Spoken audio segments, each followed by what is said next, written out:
Well, my clock now shows my watch shows 6 o'clock. So I will call this meeting to order. Starting with the roll call, and if you'd please raise your hand to acknowledge your presence, I'd appreciate it. Andor Zinski. And here, John Hay. Here. Thank you. Paul Mayer. Here. Al Walden. Mr. Walden not here yet? Okay. Council Liaison Tim Waters. Here. Thank you, Tim. Moving on, I would entertain a motion to approve this evening's agenda. So moved. Say second, please. I second. Done. Item 3, previous minutes from the meeting last in February. Entertain a motion that they be approved. Assuming there's no additions, deletions. Recommend we approve the minutes from last meeting as written. Motion made, entertain a second, please. Second. Done. You need to vote, Marshall. I'm sorry. Yes. All in favor of approving the last month's minutes, please raise your hand. So moved. Thank you. Next item was public invited to be heard. I understand there are none at this time, but let's just confirm. Do we know of any members from the public who wish to speak at this time? There is no public. Good. Hearing none. Let's move on to the communications of golf professionals monthly report. Jeff? Yeah, Sam, do you want to go first?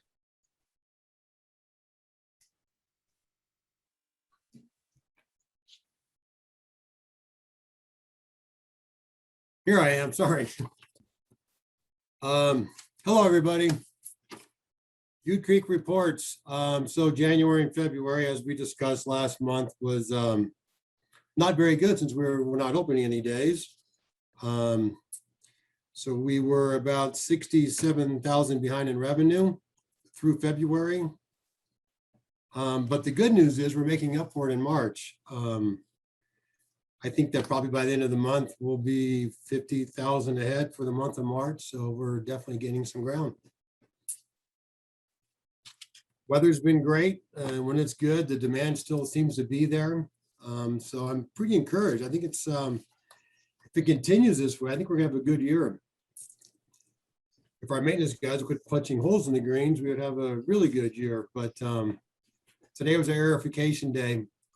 And the weather was great for it. And with the weather coming up this week, I think it's going to really water in the greens really nice. I think by the weekend, we should be looking really good again. That's it for you. Any questions? Hearing none, let's move on. Brian? Ryan? All right. So same thing basically with what Sam had to say there, open 0 days in February. I think the first day we opened 1 day early March, but we really didn't open until March 13th. So no revenue or no rounds in February. Revenue for February was only $618. That was mainly the players cards and some annual passes. Very far behind obviously of last year, but again, like Sam said, weather was beautiful this weekend and we were packed, and it's really good to see it, especially with the 100-year anniversary for the course. And I think people are going to be wanting to play golf everywhere this summer. So I think we're going to be very busy. Any questions for Sunset? Hearing none. Keith, Mr. Martin, please. All right. Hey, everybody. Well, it's kind of hard going third because it's pretty much the same story. I'm trying to figure out how they made as much money as they did, since I only made $354 so for the year. So anyway, March is really doing well, and we're about close to 30,000 ahead of where we were this time last year for the month of March. So we're making up that ground pretty quick. And that's really good. It's nice. And they're both right. When we are open, we are busy. And that's really encouraging. So any questions for Twin Peaks? Takes care of it. Thank you, gentlemen. Appreciate it. Next item was old business. I understand there is none. Is that still true? That's correct. Very good. New business. First item is the golf course advisory bylaws. I hope you've all had an opportunity to review them before this evening's meeting. If so, are there any questions, items to discuss, review? I do have a couple of questions, Marshall. Sure. There were some items in red on the bylaws. And I'm wondering what those reflect. They're changes, obviously. Yep. The first one is in section 3. Right, It changes the official meeting time. It used to Right. be 7 o'clock the last time we updated the bylaws. We now meet at 6 o'clock, so it's representing that. And then the second one is in section 12, and it just changes my title from operation manager, which was Larry Mills when he was here, and my title is recreation and golf manager. Those are the only two changes that staff was recommending. are we being asked to approve those tonight? I'm about to do that, Paul. Well, I'd like to suggest something, if I may. Sure. On section 3, on the meeting time. It seems kind of unnecessary if we change a meeting time to have to get the board together to amend the bylaws. And I think we could overcome that if instead of section 3 saying, well, the meeting will be held on the fourth Monday of each month, we just say at the time and location designated by the executive secretary. If we change the time, we don't have to amend the bylaws. I'm fine with that. Any comments from the other board members? I would entertain a motion to, go ahead, Paul. If we're going to approve everything at once, let me suggest one other thing. I just have a question on section 15 and amending the bylaws. It currently says that it takes the approval of 5 board members to do that. Right now, our board only consists of 5 members. If we have a meeting to address the bylaws and one member is absent, we can't take any action. But it makes sense to say that a majority of the board, no fewer than 4, would be required to approve a change in the bylaws. Just Oh, I looking at think the- we'll have a discussion later about additional potential board members. So I think at this point, I would not be in favor of changing that. I think we need to wait till we get the full count of board members. Yeah, but I think what Paul's point is, we don't have 5 board members. Al is not on, so we really Okay. can't approve anything this evening. In that case, We would need Or to this- table, we could put this back on yes, the next meeting, which I think is in May. And hopefully we'll have all 5 of the board members at that time. therefore, let me entertain a motion that the review and the potential approval of the bylaws be tabled until our next meeting in April, at which time we'll discuss it again. Anyone in favor of that motion? Oh, I need a second, please. I'll second. Good, moved and seconded, so bylaws will be brought up again in April. You have to vote, I think, don't you? Pardon? Do we have to vote? I'm sorry, I keep forgetting once it's approved. All in favor of the motion, raise your hands. Thank you. Next item was the youth instruction opportunities. Jeff? That, I think Keith's gonna lead us off with that. Thank you. All right. I'll do the youth instruction, and Sam, you can kind of cover the tournament stuff if you want. I think that'll probably be a good way of handling this. As far as youth instruction, I'll refer specifically to Twin Peaks, although I know that Ryan has some similar programs, and so does some of the teachers out at U Creek as far as programs go. But what we do at Twin Peaks is on Mondays, every Monday, starting the first Monday after Memorial Day, we have what's called First Step, and this is for the children that are 5 to 9 years old, and they show up about 9:45, and we get all their contact and information and so forth. And once we get them all gathered up, we take them out to the range for an hour and a half, and half the time is on the range and half time's on the putting green. And we play all sorts of fun games with them, and we gamble with them a little bit. Well, I shouldn't say gamble because they win only, but they have a really good time doing it. And it's all about creating an environment that is safe, where it's fun, they're enjoying themselves. And for the youngsters like that, you know, we're not really wanting them so much to go running out on the golf course yet, but just to be learning to acclimate what it's like to be on the range.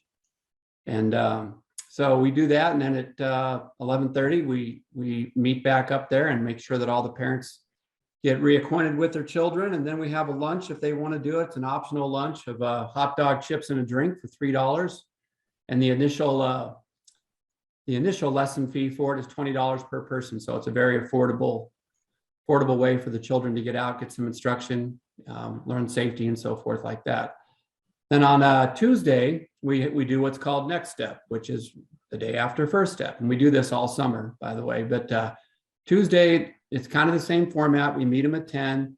We break them up into groups a little bit more. A lot of times on Mondays, we don't break them up into groups. We do them all at once together. But Tuesdays, we get a lot more kids, and it's ages 10 to 18. And we break them up into a couple different groups based on age and so forth, and sometimes gender as well. We kind of try to make it so everyone kind of gets to know each other and have a good time. And half the group will be on the range for the first half of the lesson, and then the other half will be on the putting green, and halfway through we will flip-flop. And again, we're playing games with them. Steve has a bunch of putting contests. He sets up a little putting course on the green, and if they two putt, they get a quarter. If they make their putt, they get $1. And out on the range, we put trash cans out there and baskets out there. You knock over a basket, you get a quarter. You hit a ball in a trash can, you get $5. So we walk around paying them, and they think that's pretty cool. So at 11:30, we meet over by the putting green sign, and those who want to play golf that day will then pair up into foursomes. I obviously am helping them do that. And we set them up into groups, usually 1 through, I think we've had as many as 10 or 11 groups play. And we send them out to the tee box based on their ability. I tell them which tees they should play. I tell them they get 6 shots on every hole. They get 4 putts on every hole. And after that 6th shot, if they're not on the green yet, they got to pick the ball up, take it to the green, and they get 4 putts. And if the ball's not in the hole in 4 putts, they got to move to the next hole. And I would tell you that these kids are probably our most efficient, consistent, fastest playing group of golfers at Twin Peaks. They are 2 hours or less every single week. And it's really neat. So after I pair them up into groups, I actually make them go up to the pro shop with their green fee money. They have to handle the money. They have to meet the guy at the front counter. They got to tell him what group they're in, and they got to pay him their green fee money. And it's all about just teaching them to feel comfortable at the golf course. And even with the lesson money, we make them pay for the lesson money. We don't want the parents around. We want to deal with just the kids. So the kids have to be responsible, and they pay us directly for the lesson money as well. And it's just more lessons about responsibility. So after they pay their green fee, they go into the restaurant, and they got to pay their $3 for their lunch. And then they go into the restaurant big dining room, and they eat their lunch. And I stand in there and tell them they got to clean up after themselves and pick up. And about, 11:45, 12 o'clock, that's when we start sending them out to the tee. So I'll be in there and tell them which group is on the tee and be letting them know. And we get a little rotation going. We got a group on the tee. We got a group that's kind of back behind that group. We got a group that's standing back by the fence. We got all 3 groups all ready to go at all times. And so they just know to just hit it and go, and it really works out really well. And we've been doing it for, I'm going to say, at least 12 years, 13 years, this program at Twin Peaks. It's been really successful. We've really enjoyed it. And I think we've developed a lot of really good kids. And out of this program, then kind of comes the next step for junior golf stuff. And that's, you know, I'll be honest with you, this is where I get to kind of really see who's interested, who's not interested, who enjoys the game, and who is a good candidate for private lessons. So many times after some time on the driving range, or after the day is over, I will track down a parent and say, your child is ready. They don't always say yes. Sometimes it takes them several years, but a lot of those kids, several of those kids have gone on to play college golf. So that's really cool. So that's kind of what we do at Twin Peaks. I think we probably do it on a little larger scale than they do it at the other 2 golf courses. It's really tough to do it at Sunset, you know, without having a bigger driving range. And obviously there's just not enough room down there to get a lot going on. But I know Ryan makes the most of what he has down there. And I know at Ute, it's really tough because even on Tuesdays, it's hard to get access to that golf course in the afternoon. So the playing component on Tuesdays, I think, is super important for the kids, because I don't know about you guys, but I never really fell in love with golf hitting range balls or practicing putting and chipping. I fell in love with golf being on the golf course. And I think it's so important that the kids get that access to the golf course. And the city has done such a good job of keeping that reasonable. When they, you know, on Tuesday for $30, basically, they get there at 10 o'clock and they may not leave till after 3 o'clock. And that's 5 hours that, you know, the kids get to be at the golf course, and it's just safe, and they get more independence as they do it. So it's really been neat. Any questions for the program? Keith, I didn't hear, what's the age bracket for the youth you accept? The Monday group, which are typically beginners, and if I get some beginners that are older but are still beginners, I'll encourage them to go to the Monday group, is 5 years old to 9 years old. Oh, And then the Tuesday group is 10 all the way up to 18. But a lot of times there's some carryover. I don't hold that steadfast. right. You know, if I get an 8-year-old that's, you know, a good player and wants to be part of the group on Tuesdays, I by all means allow that. And vice versa. If I get a 12-year-old that really is needing remedial help and to be with the younger kids where there's not such a, you know, everyone is so good around them, then I'll let them go with the younger kids on Mondays. So Great. it all works out really good. I think our safety record's outstanding. I think we've had only one accident in the last 8 years, and it was 2 brothers, of course. So What numbers do you average, Keith, on each day? you know, these are just going to be ballpark, but I would say typically Mondays we're going to go anywhere from 25 on the low end up to 40 on the high end. So we will get some, you know, and you just never know. I'll get to remind me in a second. I'll get to how they sign up for it. But and Tuesdays we generally do 35 to 50 almost every time. So the way we run it, it's a drop-in program. So there's no pre-registration. You just show up. And fortunately, we've never pushed it past capacity where we couldn't handle it. And if we did, we would create a 3rd station and they would go to the back of the range to make that happen. But it's a drop-in program. The parents love it because, you know, parents are gone with their children all summer. And so trying to register for something for the whole summer is difficult. So being able to just say, oh, it's Tuesday, let's go to golf. And they drop in. And we really have eliminated, I mean, literally our sign-up sheet is a blank piece of paper that I walk down with on a clipboard and that's just to get mom's, you know, the child's name, mom or dad's name, and the emergency contact phone number.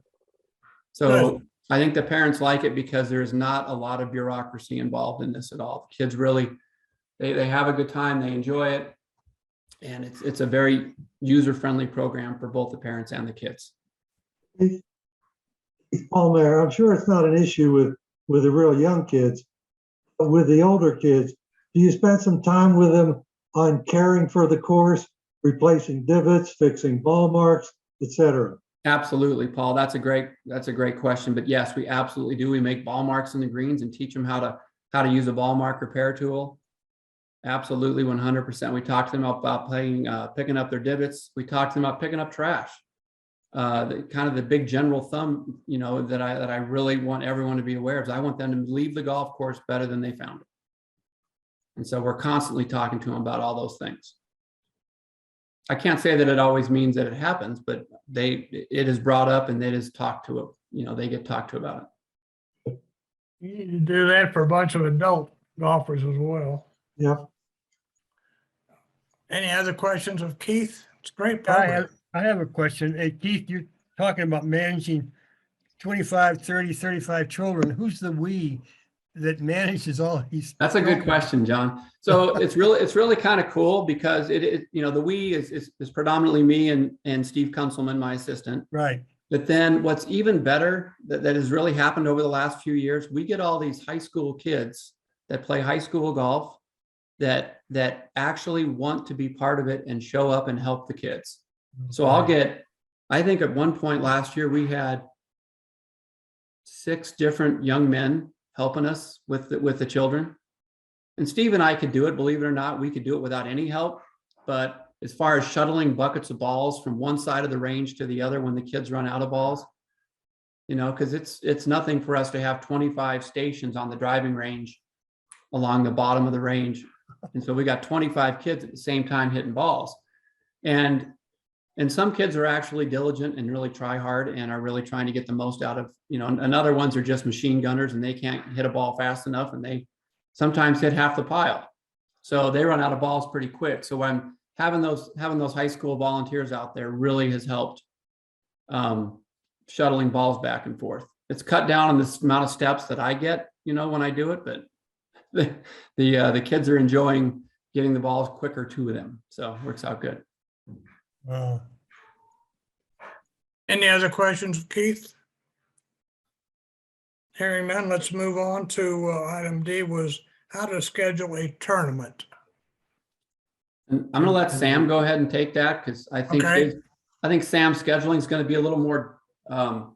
We don't necessarily both do it the same, but I think that you're going to enjoy the way he does it a little more than the way I do it. So I think that'll be beneficial for you all. Good. Sam? Okay, thank you. And I just want to say about Keith's junior golf program. I grew up in Phoenix and at a course called Maryville. And the head pro there was the junior golf leader for the PGA several years in a row. And I got to tell you, Keith's program reminds me very much of the program that I grew up in. And as Keith mentioned about spending your days playing golf, that's where I spent my childhood, was on a golf course. And thanks to pros like Keith to make that happen. We're very lucky to have him here in Longmont. So I just wanted to mention that. So so do we have the presentation for the tournaments, Jeff? We do. Let me know when you're ready. I guess I'm ready.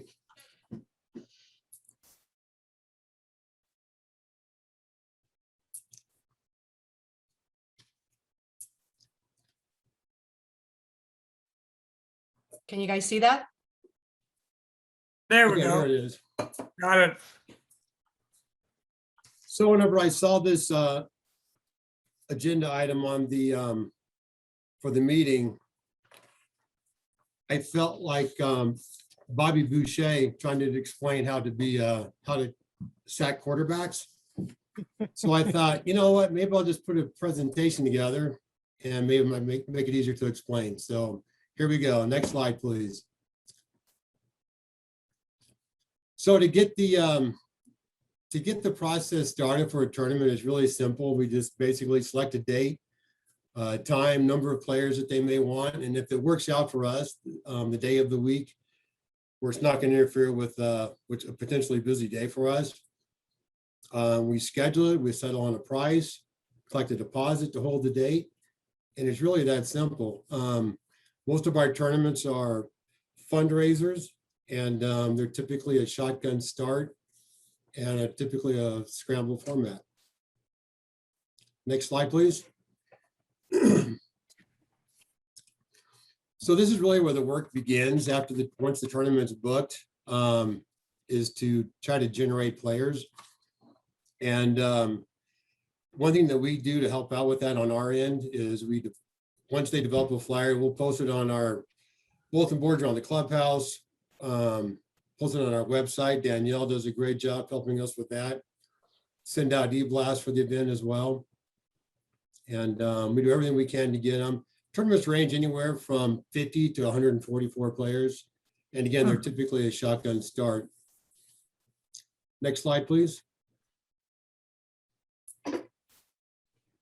So as we start getting closer to the event, about a week prior to the event, we need to have a list of the players and the teams. And we got this tournament software program called Golf Genius. And once we have all the players, we just simply enter them into the program. I like to meet with the tournament committee, just go through all the details so that on the day of, everything runs nice and smooth. Meet with Dan and his team to make sure that everything is all set up on the maintenance end. And with our food and beverage staff, get all that lined up as well, because typically the tournaments do a cookout afterwards as well. Next slide, please.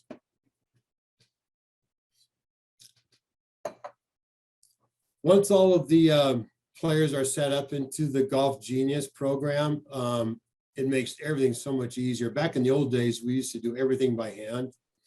And with Golf Genius, we just print everything out. So we'll print out proximity markers. That's what we use for the hole contest, like long drive, close to the pin. Hole assignments, those will go on the golf carts. So when the players arrive, they'll know which cart they go to and where their tee assignment would be. Next page. Then also from that program, we can print up an alphabetical list. We post those around the clubhouse on the morning of the tournament. We use those at the check-in table as the players arrive to make things run nice and smooth. Just go alphabetically. We can let them know what holes they're assigned to. Next page, please. So we also can print up the scorecards and the rule sheet.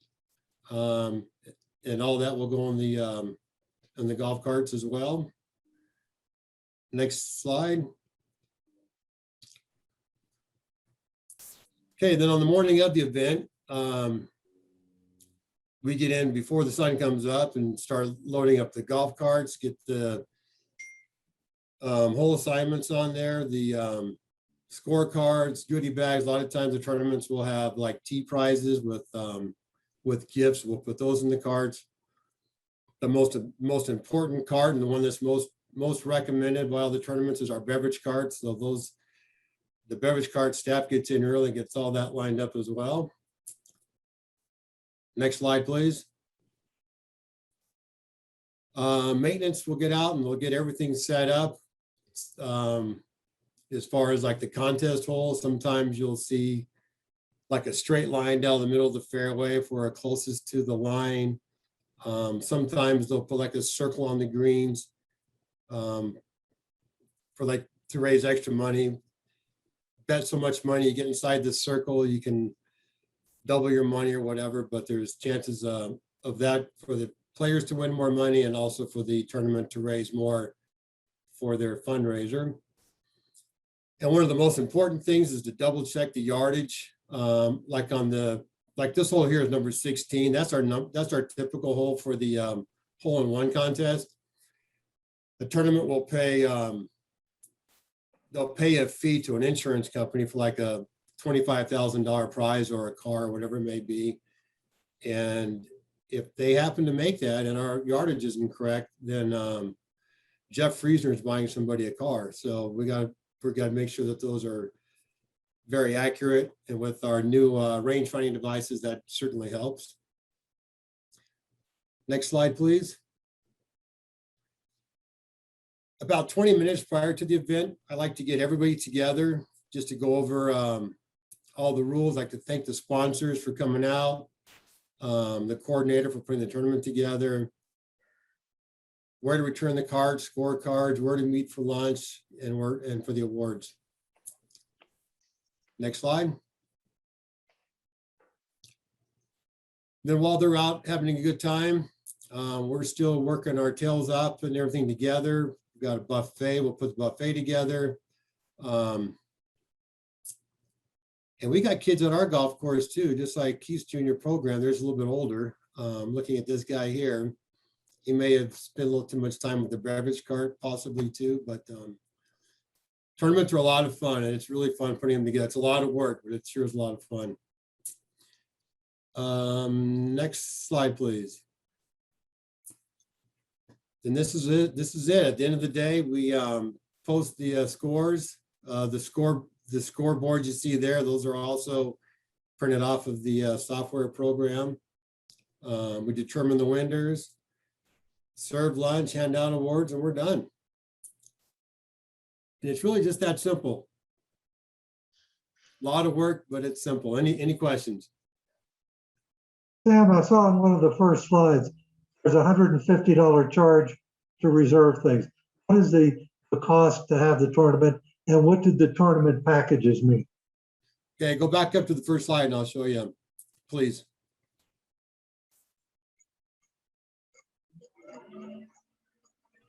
So this is a tournament agreement here. And our basic packages, the Monday through Friday is $77 per person, and on the weekends is $82. That includes a green fee, cart fee, range balls, and $10 per person for merchandise certificates. And that's typically pooled together. Like for instance, if you have 100 players, they have $1,000, and they typically will use that to pay out like their first, second, third place team maybe, and for their long drive and close to the pin contest, things of that nature. $150 deposit, that just simply holds the date for them.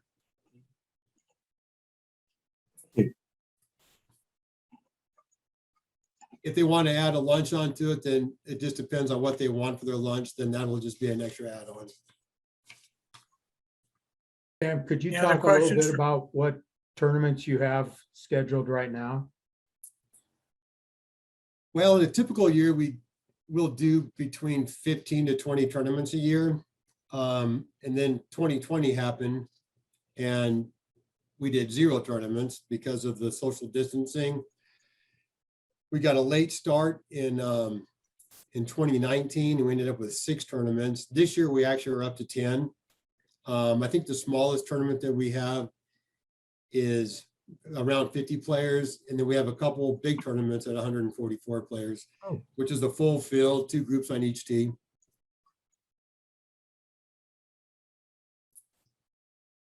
Any other questions of Sam? Sam, thank you, sir. I appreciate your presentation. Looks good. Thank you. Moving on to the final item under new business is board pre-interview guidelines and recommendations. Jeff, you were going to take care of that, please. Yep. So in your packet, there was a summary of what you all are being asked as we look at new board candidates. Normally, the golf board is appointed, the golf board members are appointed at the end of the year, but because we have 2 open places right now, we will be going through a process in May to help council select board members. And what we're being asked to do is conduct some initial interviews. So we would need tonight, if possible, for you all to appoint 2 of the members to work with me to conduct interviews for whoever would apply for the board. That's kind of a quick summary. Then those 2 board members and myself will come to the next meeting, make a recommendation of who we think would be the best candidates. We'll provide that to council. Council will then choose whether they want to do some of their own interviews or take your recommendations and appoint 2 new people to the board. Do any of the existing board wish to approve, volunteer to help Jeff in this process? He asked for 2 volunteers. A Anybody? volunteer. Ann is number 1, thank you. Number 2, And I'm more than happy to do it, but being brand new to the board, I'm not sure if you know, understand, that's fine. up to you. Paul, this is brand new, so none of the board members have done this. Right, So this will be our first time for all advisory boards throughout the city that are in midterm appointments. So I have a list of questions that have been Mhm. provided. I think what would be best is if, Paul, if you choose to do that, that you and I and Ann would sit down and talk about the process. right. And then once the candidates were ready, we would get interviews scheduled. They'd be 30 minutes in length at the most. I'll be happy to do it. Good, thank you. So Tim and Ann, thank you very much. Can I make just an observation? Sure, This is a new approach for the council. yes, You all know, because if you went through the process of filling out your application, getting a 5-minute interview, right, and on a Saturday amidst 50 other interviews, and then we're supposed to make a good decision as a council about these appointments. And it's not that we don't take it seriously.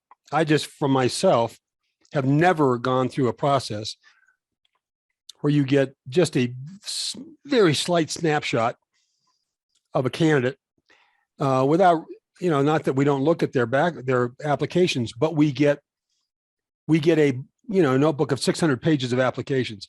So I will tell you, we don't look at any of them as carefully as we should. For me, it's always made more sense for you, members of boards and commissions. You know better what the board or commission needs. You work with the staff. You'll make a much better selection than the council would, in my opinion. The council still gets to make the appointment, but it'll be based on your recommendation. And I have no doubt that the applications will be scrutinized far more thoughtfully and carefully. You'll have much better questions, and you'll spend, rather than 5 minutes, up to 30 minutes with candidates and have a much better idea of what the fit is and whether or not you're getting somebody who helps advance the cause than the way we've been doing it. So I appreciate the fact you're willing to take it on. Please take it seriously. We do rely on boards and commissions. I think this will get us the kind of composition of boards and commissions that more reflects what the needs of the staff are, the needs of the function, in this case, golf, and will better serve the city. well, we agree, thank you, Tim, that's well done, it's about time. So Any Jeff, other, I'm sorry, you'll be in touch with Ann and me about when we should get together? Yes, yep, I'll be in touch. Okay. Okay. Thank you for agreeing to do that. Thanks, Ann. next item on the agenda were miscellaneous items from staff. Yep. Are there any we need to be aware of? I Jeff? have one item, and I'm very pleased to announce that the new golf carts will arrive on Wednesday for Twin Peaks and Sunset golf courses. So when you go out there after Wednesday, you'll see the new fleet that we have leased, and they'll be there for 5 years. We're working on the final agreement for Ute Creek, and then we'll have a better estimate of when those carts will be delivered. That's excellent news. Thank Yes. you. That's Yep. well done. Any other items from staff? Hearing none. Are there any miscellaneous items from the board, please? Hearing none, I move on and I would entertain a motion to adjourn. So moved. Second, Second. all in favor? Aye. We are adjourned, gentlemen, lady. Thank you very much. Night, everybody. Take care. Thank you all. Good night. night, everyone. Thanks, Thank you. Aurora. All in Good night. April. Night. Thanks.